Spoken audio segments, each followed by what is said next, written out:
ایک بادشاہ نے اعلان کر رکھا تھا کہ جو اچھی بات کہے گا اس کو 400 دینار سونے کے سکے دیے جائیں گے۔ ایک دن بادشاہ رعایا کی دیکھ بھال کرنے نکلا، اس نے دیکھا ایک 90 سال کی بوڑھی عورت زیتون کے پودے لگا رہی ہے۔ بادشاہ نے کہا تم 5-10 سال میں مر جاؤ گی اور یہ درخت 20 سال بعد پھل دیں گے، تو اتنی مشقت کرنے کا کیا فائدہ؟ بوڑھی عورت نے جواباً کہا ہم نے جو پھل کھائے وہ ہمارے بڑوں نے لگائے تھے اور اب ہم لگا رہے ہیں تاکہ ہماری اولاد کھائے۔ بادشاہ کو اس بوڑھی عورت کی بات پسند آئی، حکم دیا اس کو 400 دینار دے دیے جائیں۔ جب بوڑھی عورت کو دینار دیے گئے وہ مسکرانے لگی۔ بادشاہ نے پوچھا کیوں مسکرا رہی ہو؟ بوڑھی عورت نے کہا کہ زیتون کے درختوں نے 20 سال بعد پھل دینا تھا جبکہ مجھے میرا پھل ابھی مل گیا ہے۔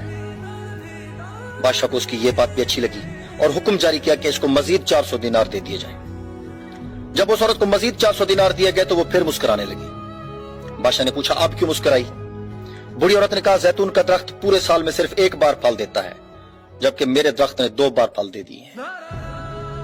بادشاہ نے پھر حکم دیا اس کو مزید 400 دینار دے دیے جائیں۔ یہ حکم دیتے ہی بادشاہ تیزی سے وہاں سے روانہ ہو گیا۔ وزیر نے کہا حضور آپ جلدی سے کیوں نکال آئے؟